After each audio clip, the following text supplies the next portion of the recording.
In this video, we'll cover the identification and rectification of an error 6 message. With the error 6, this commonly happens when you press the green button and the actuator doesn't move, as shown now. We start the cook cycle, the platen tries to come down, but as you can see, it's not moving.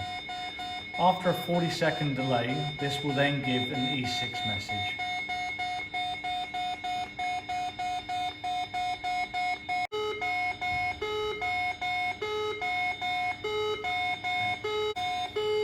To clear the message, you just press the green check mark or the tick on the screen. At this point, the actuator will work again if you press the button. So if we press the button again, the same thing would happen, the actuator would not move. So that's the understanding the error 6 message.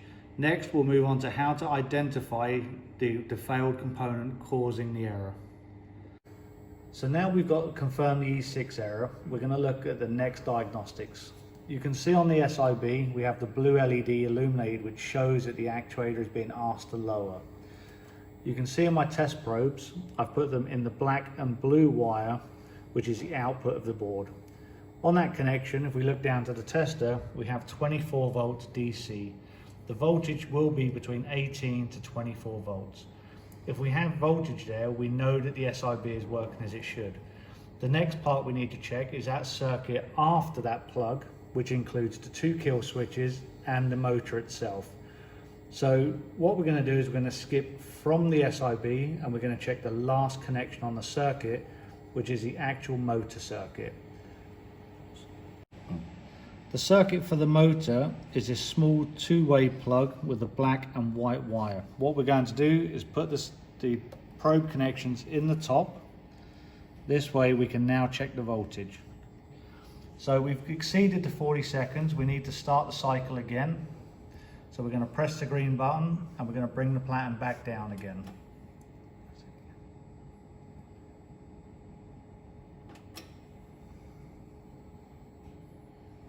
Okay, so you can see we have no voltage on the meter, and as we look back up to the SIB, the blue light is on. So we should have power to the motor. This means with no power going to the motor, the issue is not the motor. If we had 24 volts here, then we would know the issue was the actuator motor and we would need to change it. As we've confirmed there's no voltage there, the next 2 components we need to check are the 2 upper and lower kill switches. The kill switches are positioned here on the lower one and here on the upper kill switch. We can test these by a simple continuity check. You should be connected to the lowest pin, the common at the back, and the very front pin on the front. So 1 and 3 on your connections.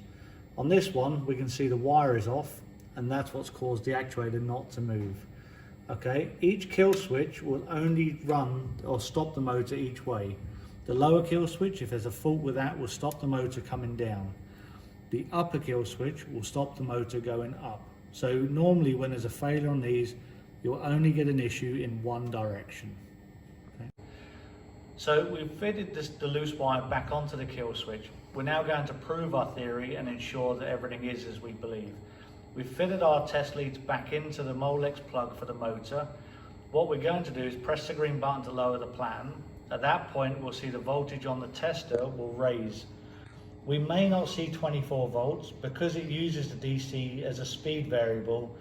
On the way down, we may get lower voltage. So it may be 10 volts, 11 volts or less, depending how fast the actuator needs to move.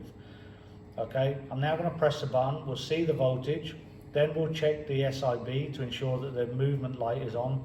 And then you should just be able to see the platen as it gets to its finishing point.